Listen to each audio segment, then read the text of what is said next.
right, everybody, how's it going? It is episode 8, Hawai'i Football Now. Jordan Hunter back with you, coming off of what turned out to be a bit of a long night in Reno as the University of Hawaii drops a 34-17 decision at the hands of the Nevada Wolfpack. And we will dive into the details. We will look ahead to this coming weekend's matchup against New Mexico State, round 2 against the Aggies on what is Colt Brennan Tribute Night. And always a little chicken skin as you get a chance to remember the all-time great for the University of Hawaii. Before we dive into all of that, though, a quick opening drive here, Hunter. Hawaii's actually scored on their opening drive in their last 3 games, in large part because of the exploits of Helle Hunter. Helle Hunter going down with a little injury. We didn't see him in the second half, but he is now in 6 games, 558 yards, 3 touchdowns. The dude's averaging over 7 yards a carry. I just kind of wanted to get your take because this was sort of the Helle Hunter game, even though it comes in defeat in what ends up being a 17-point loss, Hunter. But how good can Helle Hunter be? We have seen the flashes. We have seen some of these big games, but he has really hit a stride the last couple of games and a half. Yeah, absolutely. I mean, I remember even mentioning to Greg Salas whenever we were down the sideline at that Fresno State game, how impressed we were with how inspiring he was and how he ran the ball. He's not as big of a running back. A lot of times smaller backs look to be a little more shifty, run a little more east to west, but this guy has shown time and again that he's not afraid of running north and south. And I think for definitely the first part of our season, the guy everyone was worried about was number 7, Calvin Turner. And they game plan for him. Every time he was in there, they're trying to make sure that they stop him because he's been one of our main weapons. And so Helle Hunter has kind of been able to fly under the radar, which is such an advantage for us because we saw this last week against Nevada, how crazy good this guy actually is. I mean, to beat a cover 2 safety on that first run to the sideline and then burn him down the sideline with a good 15 yards of clearance. I mean, that was crazy speed, serious afterburner speed that he showed off. And yeah, I'm hoping that was just a nick in the second half because we really need him if we're going to try to make a push to get bowl contention later this year.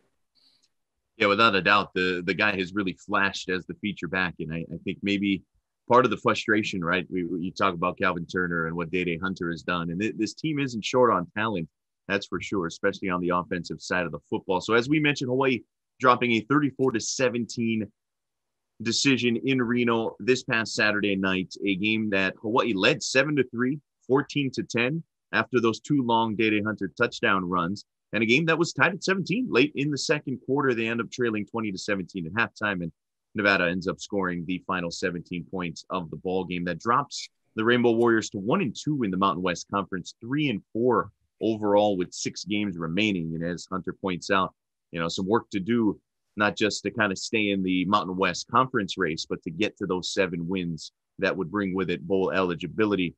The running game, and that's kind of where I wanted to start with all of this, Hunter, as we continue that conversation. They were averaging 159 yards a game on the ground, and we saw how effective they were against New Mexico State, against Fresno State in recent weeks.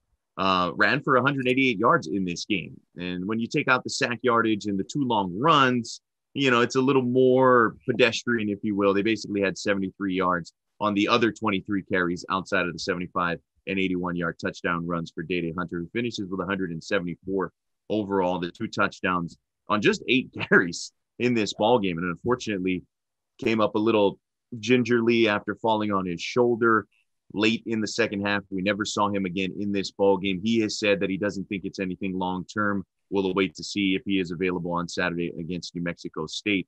Calvin Turner chipped in with 16 yards on the ground. Dedrick Carson had 39 on the ground. And so with this running attack, Hunter, what has been the key to this success? Because, yeah, I mentioned, it was a little pedestrian on the other carries outside of those 2 long touchdown runs. But in that first quarter, that offensive line was having their way with Nevada. They were running the football at a very impressive clip. Got away from it maybe a little too soon, I thought, especially in some short yardage situations. But What have you seen? What has been the key to having this rushing attack kind of take it to this level? Yeah, I'm glad you brought up the offensive line. I feel like heading into this season, our offensive line was probably our strongest unit. Um, well, I need to speak clearly for our big boys out there. They're always our strongest unit, okay? QBs gotta love our offensive linemen. They keep us safe, they keep us healthy. The big boys are the true heroes out there. But also, we were looking at that unit as kind of our strongest unit on what we could expect from them this year. Whenever we went out in week 0 against UCLA and got our punch in the mouth in the trenches a little bit, it kind of had some of us worried looking at that offensive line because we were looking at having, I think, 5 returning starters, something like that. And then, of course, Cole Laval moved to center for the first time, but we were really looking strong and set up nicely. And so to see just that stat right there, for you to average 150 on the ground a game, you're doing a phenomenal job up front. That means you're making the correct handoffs at the offensive line. You're getting up to the second level, blocking linebackers, creating those holes, and then you're allowing your athletes to make plays. And other than Nick Mardner really making an impact for us on the outside, our best athletes on the offensive side are our running backs with Calvin Turner and Day Hunter. And up until just a couple weeks ago, we could look to Chevin to bring an additional 40, sometimes 50 yards on the ground as well. So, I mean, it's whatever our identity is with this run and gun offense that this coaching regime has brought in here, it's clear that it's run first, pass second. You can see it with the stats. You can see it with how we have played football thus far last year and then also this year too. This is what we can expect with a Todd Graham driven organization. Yeah, and just to kind of go over that offensive line real quick, right? Il Manning, Micah Vanterpool, as you mentioned, Cole Val, who is kind of transition back over to center. Eliki Tanavasa has come in due to injury, basically, and he has looked really good at guard. And then you got Gene Pryor at the other tackle. And so, and this kind of wanted to get to a point too, Hunter, and not to put words in your mouth, but a couple of weeks ago, I think you said basically something along the lines for this offense, which seemed to be still searching to find its own identity. And more or less, I think the sense that you gave was, hey, pick something, right? Focus on one thing. And the running game seems like a good starting and ending point for this group, right? Because the proof is there. Statistically, when you watch it, right, this offensive line, they get a push. And so how to pair that, right? Because I mean, look, they're not Navy. They're not going to come out and run, 95% of the time. But when you look at what the passing game did, right? Braden Shager, who's in a tough spot. We know the freshman, maybe came down to earth a little bit last week after the high of the win against Fresno State, where he tosses basically the game tying touchdown, helped get them down in position to kick the game winning field goal. He goes 22 of 39, 205 yards, no touchdowns, but he does throw 4 interceptions. The other wild stat, 11 different players caught those 22 passes, those 22 completions. And so he really spread the ball around, which I don't think is a bad attribute at all. But he was also sacked 5 times. Well, technically he was sacked 4 times. Calvin Turner on, what was essentially a Wildcat quarterback pass situation was the 5th sack. This was a Nevada team that ranked number 2 nationally in sacks, 4.4 sacks per game. And they even eclipsed that. 2 of them, by the way, from former St. Louis product Tristan Nichols, the Kihei boy, who also spent some time at Maui High School. 3 total tackles for loss. He's having all conference type of year for the local boy playing up there at Nevada. And so my question, Hunter, for former quarterback, a guy who's been there at the collegiate level, is this passing game pairing how you would want to see it with this running game? Is right, whether it's play action, whether it's drop back off of this, with, as you've pointed out, it's run first. That seems to be the mindset, which isn't a bad one, especially when you can run the football the way that they have. But it seems like maybe there's a little disconnect in scaffolding, if you will, off of that running game and translating that into an effective passing game. Yeah, totally. I think for us as Hawaii fans connected to the program, when you think about the identity, at least in the modern era of Hawaii football, it's pass first, run second. Um, Back with the June Jones, Miles Davis back in the day too, run and shoot. And then, of course, we brought it back with Coach Rolo. Um, I think the fans, whenever you see our offense, we're used to seeing the ball be thrown down the field and scoring a lot of points. We have, I don't want to put words in our fans' mouth, just like you don't want to put words in my mouth, Jordan, but I feel like that generally speaking, that's what people are expecting of a Hawaii football team. But, if that's what this coach is comfortable doing, hey, if it's working, don't fix it.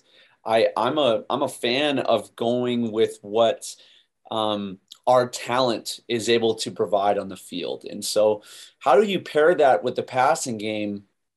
Uh, Man, I'm I'm really at a loss, Jordan, because they've shown that they really like to do some of those read option RPO type of schemes where, for those listening at home, you fake the run to the running back, you read a linebacker or a defensive end, and then you throw a little short route, either a stop or sometimes a slant to maybe a slot receiver.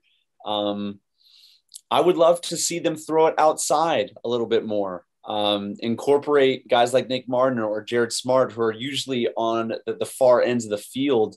Incorporate them in that RPO a little bit, stretch it out there quickly, and get the ball to the perimeter. That would be my idea, because if the run is so strong, you suck those linebackers into the center of the field, and so obviously the chutes are open.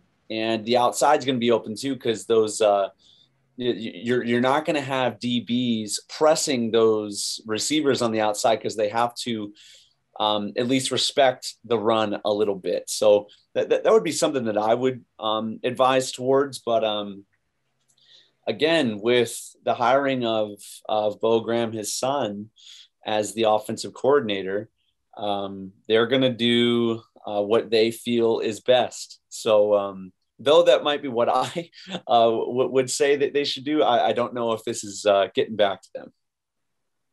Yeah, and I think, Shager, he's going to get, knocked around a little bit for the 4 interceptions. I'm just not quite sure if they put him in the best position, knowing that, hey, he's still pretty green, and the fact that Nevada team does get after the quarterback the way it does, and still looking to push the ball downfield. Always easy to second guess on that one, but it just seemed like there was maybe a little bit something missing in terms of putting him in the best spot to take advantage of that running game. And so on that, we don't know the availability of Chevan Cordero still. He did suit up. He came in for one play. It was a quick kick punt, basically, and we'll get to the punt troubles here in just a second. But all things considered, both healthy, both available, is there anything to lead you to believe, from what you've seen from Braden Shager, that this isn't still Chevan Cordero's job? Well, say what you will about Chevan, he never threw 4 picks in a game. And we've shown that although our defense has played inspiring football, shown the ability to turn the ball over, we are not good enough to give 4 turnovers. That has got to stop. And so in my mind, whoever is going to make the least amount of turnovers needs to be the guy back there at the helm at quarterback. Chevan has proved that he can throw the ball. He's got a great arm. Runs that read option RPO style of game very well. Yeah, I think, Shager's doing what he can. He's able to spread the ball all over the field. But yeah, I was a little puzzled with some of the play calling in the second half when, we ran through them without much effort in that first half. So not really sure from the play calling perspective, but then also some of the decision making from the quarterback. I know he was trying to make plays, but 1 interception's okay.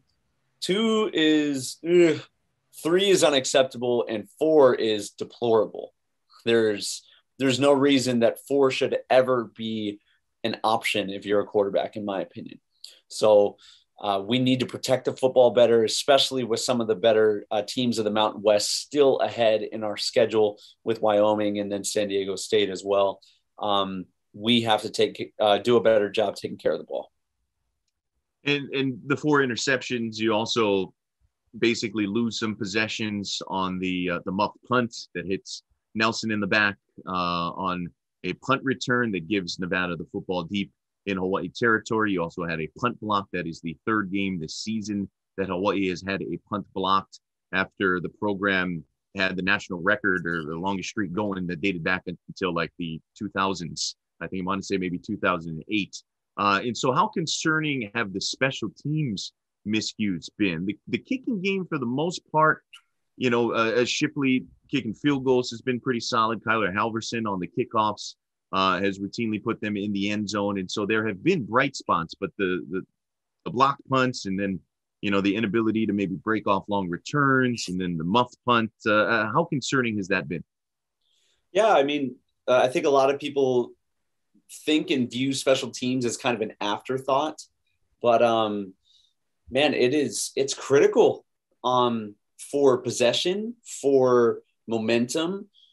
It's one thing to just go out there and do your job on the special teams. It's even better whenever you can lean on your special teams as a strong unit to kind of control the pace of a football game. I mean, I remember Scott Harding, a good buddy of mine and former teammate.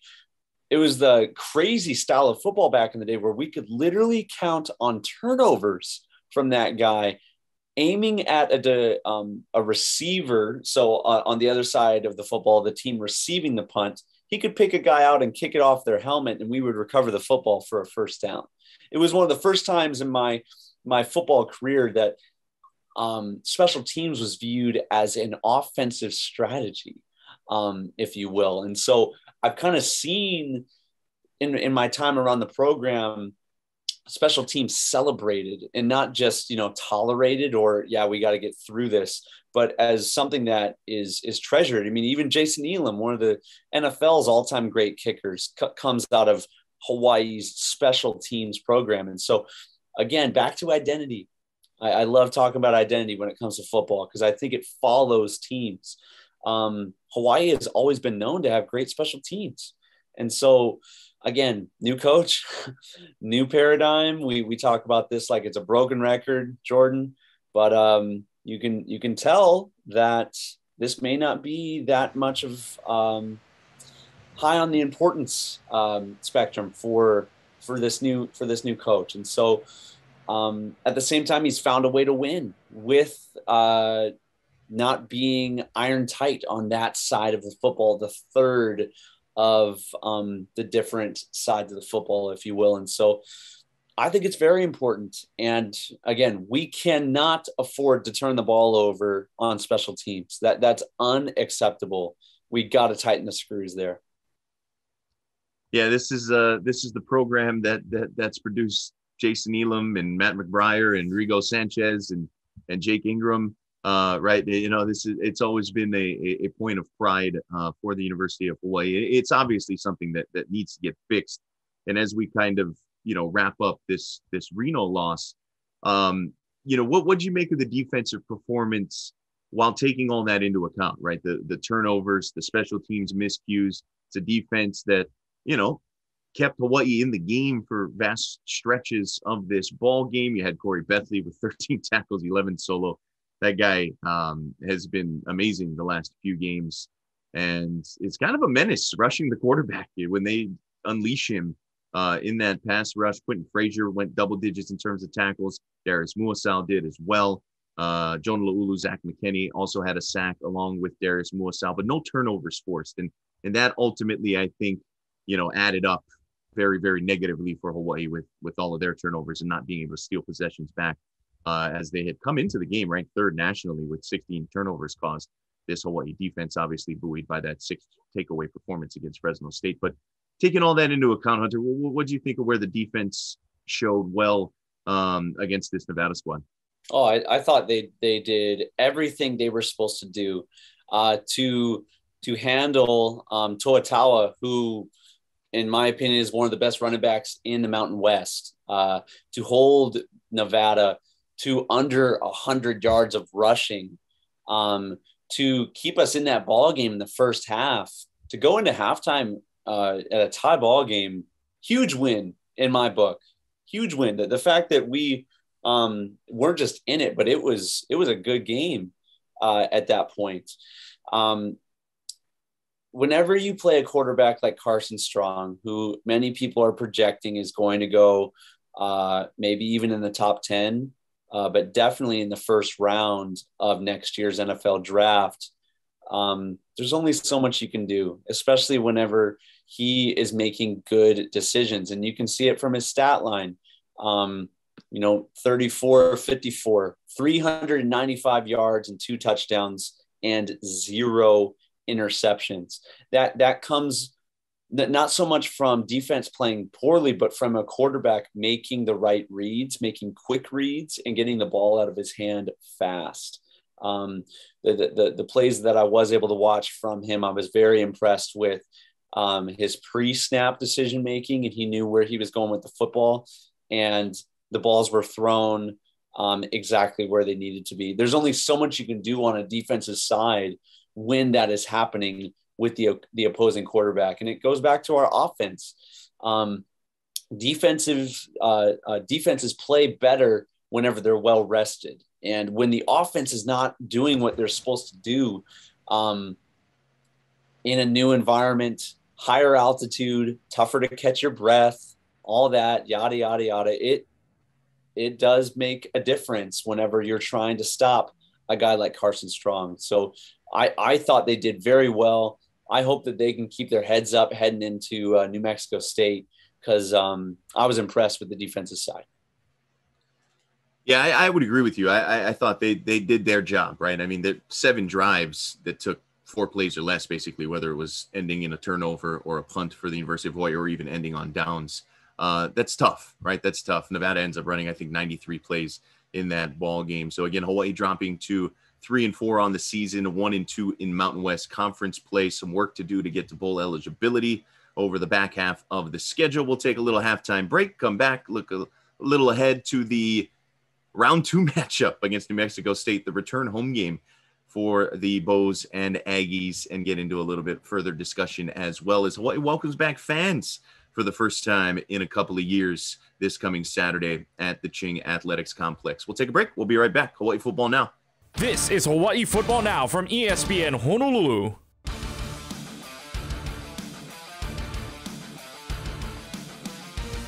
All right, so as we mentioned, Hawaii needing to go 4-2 the rest of the way to be bowl eligible. I mean, really, when you break down the schedules, they probably need to go 5-0 in the remaining conference games to get even a shot at the Mountain West title game. You got San Diego State and Reno, who are both 2-0 in the Mountain West Division. Fresno State at 2-1. Hawaii and San Jose State, I should say, at 1-2 in conference. So there are a lot of teams ahead of them, and you're going to need some help along the way while pretty much running the table. 4-1 maybe to get you to 5-3 in conference. That was good enough in 2019 to get them to the conference championship game, but that may be asking for a bit much as they step out of conference this weekend against New Mexico State before closing with 5 straight against conference opponents, 3 of those on the road. Hawaii 9-0 all-time against New Mexico State, including just last month up in Las Cruces, New Mexico. 5-0 at home all-time against the Aggies. Hawaii ended up pulling away in a game that was maybe a little closer than folks anticipated for about 2.5 quarters or so. Again, Hawaii running for over 200 yards in that game, 6.5 yards per carry. Total offense-wise, Hawaii up near 500 yards total offense. Just 3 punts by the Rainbow Warriors in that ball game in what was arguably their best offensive showing of the season. I do want to remind everybody, if you are fortunate enough to go to the game on Saturday or any subsequent home games, to make sure you download that Lumicite Hawaii app, Lumicite UH app. That's where basically your passport to get in. That's where you upload your vaccine information, your health check, and all that kind of stuff. And I would do that sooner rather than later. get that in as much lead time prior to showing up to the checkpoint on campus at the University of Hawaii on Saturday. So, Hunter, I think this is a game that a lot of folks expect Hawaii to win, and to win convincingly, to kind of get back on track, get them to 500. What's your anticipation as they face New Mexico State here for the second time in 2021? Yeah, I mean, we ran the ball really well against New Mexico State, and quite frankly, we should. We're bigger, we're stronger, we're better. And I said this back when we played New Mexico the first time. The only thing whenever Hawaii plays teams that Vegas is preferring Hawaii as the favorite, sometimes our guys can be a little sleepy starting out the game. I really like how we've gone out and scored first in the last couple of games, gotten on teams early. I would love for us to use this game as kind of a dress rehearsal for the final 5 games of conference play heading up, because yeah, you said it earlier, we're going to need all of the breaks that we can get our hands on. We're probably going to need some other teams to lose. And yeah, but regardless of who our quarterback is heading into this game, I think this is a good little test to get our feet wet for who's going to be our guy heading into the last half of this season too. Yeah, you mentioned Vegas. The folks in the desert have Hawaii as 18-point favorites as we record this on Tuesday night, and I'd say that's probably pretty fair, and that would kind of be the expectation for me as well, as this Hawaii team who had 4 sacks against New Mexico State, who ran the ball the way that they did, threw it at a pretty efficient clip, and again only had 3 punts in that ball game. Now, on the other side, New Mexico State only had 4 punts on their end, and so I would say the defense has been trending in a positive direction since that New Mexico State game, and this Hawaii rushing attack has been pretty sustainable. We'll see if they can pair things up, and we will see whether or not Chevin Cordero makes his return. We'll see whether or not, Day Hunter is ready to go, or if those guys maybe need another week to kind of get them ready for the return to conference play and a road trip to Logan, Utah for Utah State the following week. The other aspect of Saturday night, it's going to be Colt Brennan tribute night. And look, it's too bad, right? It's a shame that it's not going to be in front of a capacity crowd. It's a shame that, Colt's no longer with us. That goes without saying. And he would have, I think, gotten a pretty good kick out of the fact that they're playing on campus, right? Basically right across the access road from all those early morning practices when he was leading this program. And so, there's a little bit of a connection there. And obviously his meaning to this program is immense, and it is, irreplaceable. And obviously everybody, missing him since his passing, but I think even a little bit more on Saturday night. I was just kind of curious, Hunter, like what your favorite Colt memory is, and kind of when you got introduced to him, right? Growing up on the mainland, it always amazes me how popular he was outside of Hawaii, and how much those teams, even though they played at like midnight Eastern for a lot of those games, were wildly popular amongst a huge section of college football fans, young all the way to old. But just kind of what's your favorite memory? What stands out when you think back of Colt's time in a Hawaii uniform? Yeah, no, it's really funny you bring that up, man. I can remember being at my local Walmart in Lake Zurich, Illinois, in the video game section, and looking up, and the new NCAA football game was there, and this guy with a black Hawaii helmet was on the cover. And I remember looking at that going, I don't know who that guy is, but he looks cool. I just with the black visor, all of it. I was just like, that QB, that I want to look like that one day.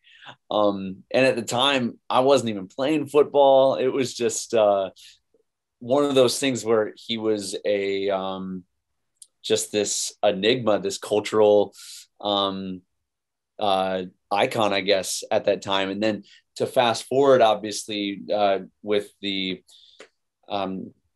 thankfully the opportunity to play at UH, and then definitely more whenever Rolo was the coach and his connection with Colt. Colt came to practice many times, got to talk with him, got to spin the rock a little bit with him too.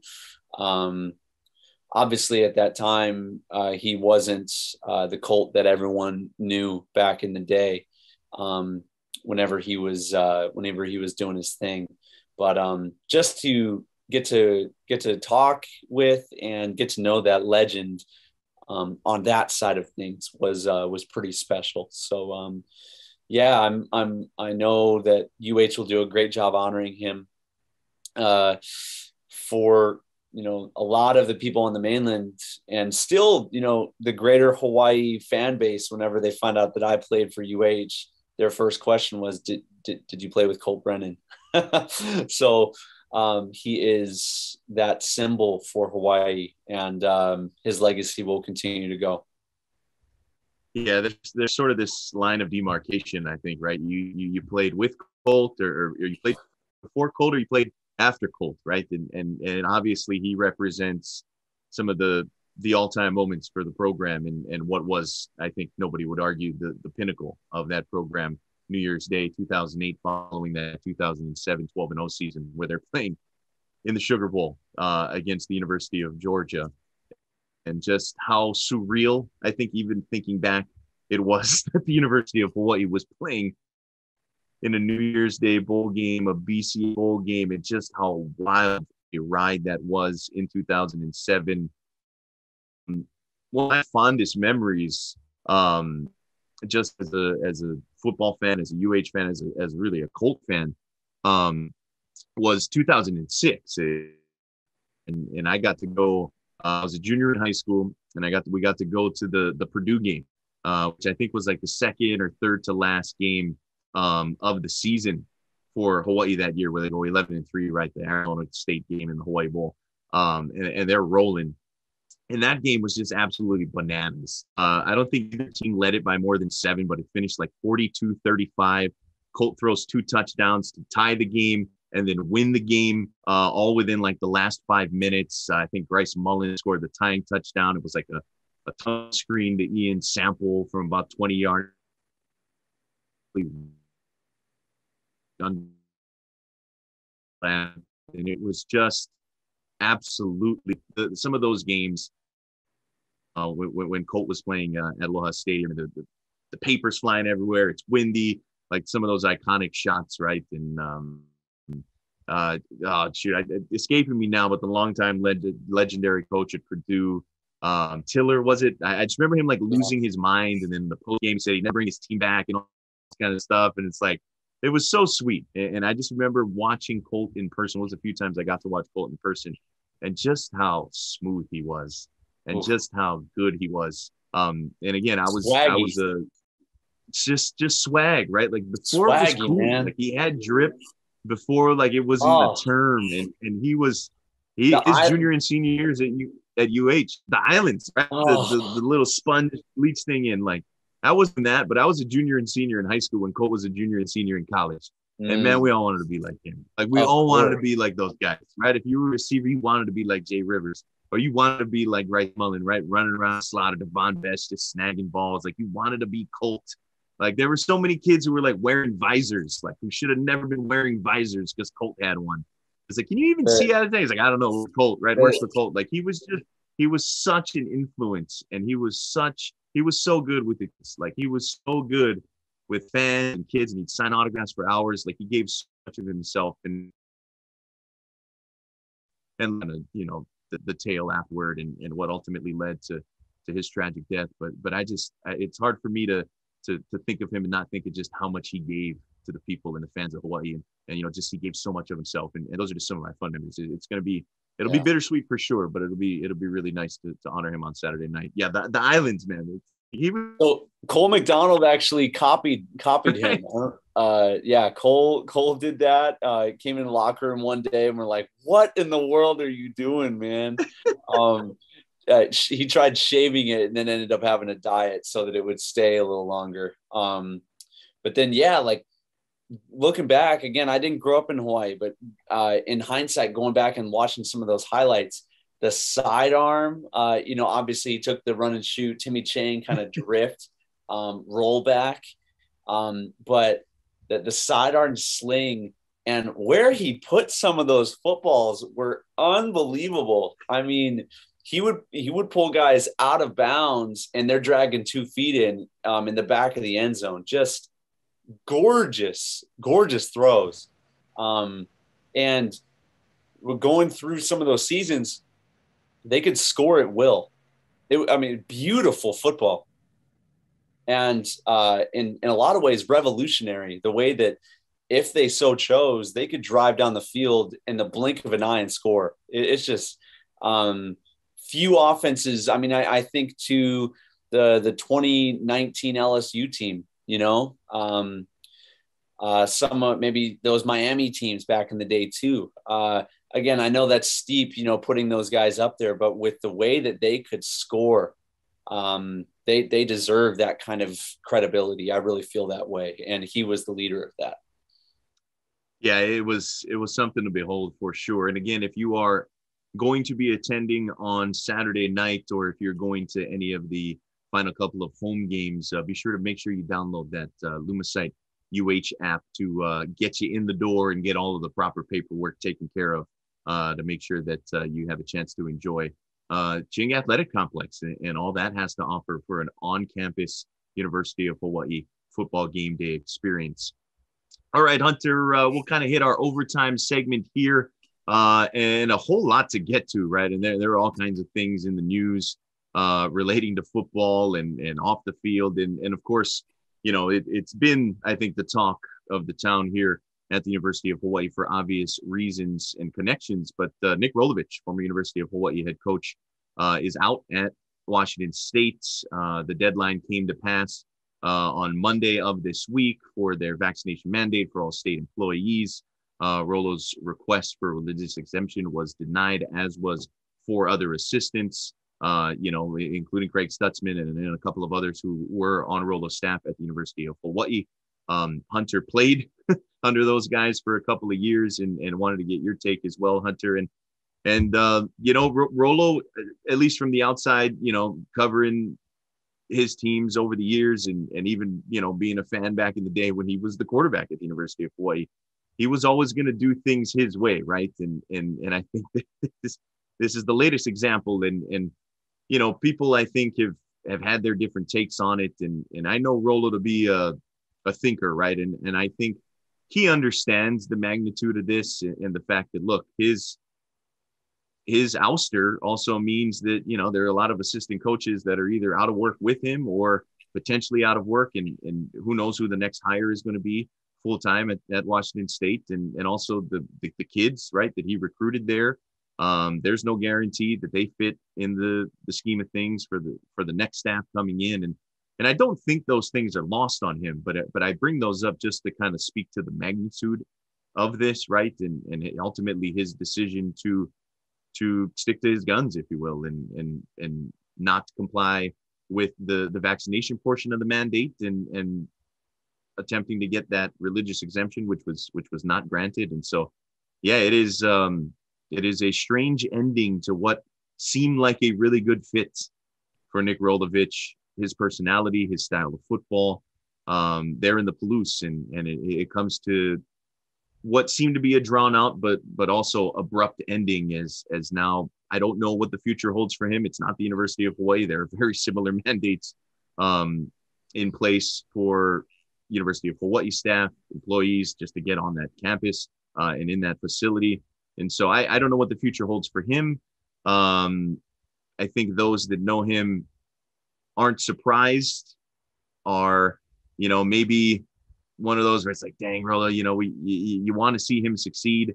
But again, he kind of does things his own way, right? And that is what makes him who he is. And you saw the on the record comments from June Jones, I think, which was an effort to try and convince him, a last ditch effort, even though they have had conversations over the last several months, but a last ditch effort to see if he would maybe reconsider getting the vaccination. But yeah, it's one of those that kind of leaves your head scratching. It's like, man, it's kind of wild to see him walk away from that position, that money, That's just the fact of the matter.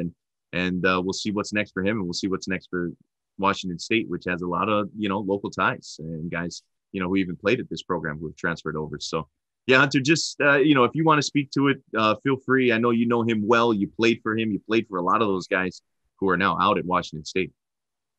Yeah, appreciate it, man. Speaking to our audience, Hawaii football fan base out there, and whenever Rollo left, it broke our hearts. Felt like we really found, at least in my opinion, the next June Jones. I still feel that way. Rollo was that kind of a guy that could speak to Hawaii as a former player, former coach, as a GA, an offensive assistant. I really felt like we found the next guy with him. And whenever he went to Wazoo, everyone started saying he just left for the money. But how could you blame him if you're getting paid that much, blah, blah, blah, blah. Well, now you see this and you find out that, wow, it really didn't come down to the money, because if it came down to the money, my guy probably would have gotten the shot. So there are some other things involved here, whether it be just personal decisions, fighting for personal liberties. I can't speak to exactly what they were thinking right there. The part that is most disheartening as a former player, as a walk-on who was given a full ride scholarship by this coaching staff, who I can't help but be a little biased to these guys. I mean, I love them. I gave my everything to these guys, and they gave everything back. Rollo's a straight shooter. He's a character first kind of coach. Little bit more like an older brother and uncle, sometimes more than, a dictator style of coach that we had in Coach Chow. And if you've ever played for him, which Jordan DeLaua, their current quarterback, put up a tweet about their entire team is just heartbroken because of how much, if you played for Rollo, you love that guy. It's just the way it goes. You want to run through a brick wall for him because you love him, and he's the general or the king that you would want leading your team. And so from a national standpoint, for, this situation to put him in a light that I don't believe he deserves to be put in, is unfair. It doesn't speak to this guy's character. It doesn't speak to the way that he loves his family, loves his kids, speaks to his kids in front of the team, speaks to every member of the team, from starter to walk-on like myself, to support staff, equipment managers, trainers, you name it. He treated everybody with love. I feel like, how quickly Hawaii fan base has jumped all over this guy. Remember who the man was. And we're in a very divisive time right now.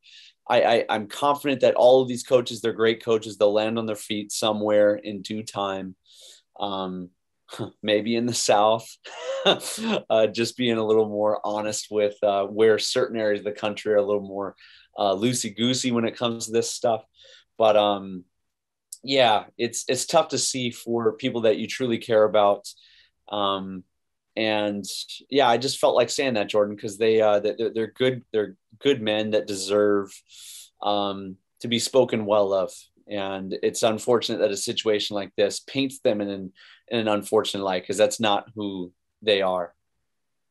No, and it's I think it's good to hear from you, right? A guy who played for Rollo and some of those guys, because it's a different perspective for us here, right? In knowing the individual a lot more than just the coach on paper that you see some of the national headlines kind of grab and write their columns and whatnot. And look, I don't agree with his decision. I wish he would have reconsidered and found a way to find it within himself to get the vaccination. I believe in it, and I think it would have been good for him in the program. But in no way am I not going to respect his decision, right? It's like, look, that's his choice, right? He knew, and again, he is a smart guy. He knew the magnitude of that choice, and he's got to move on and live with that. But yeah, I don't have to agree with him, right? But we know him on a little different level here in Hawaii, and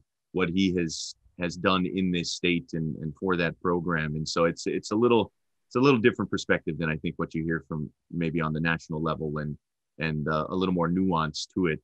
Even though it's I still kind of shake my head and say, dang, it really was, really was the end for Rolo there at Washington State.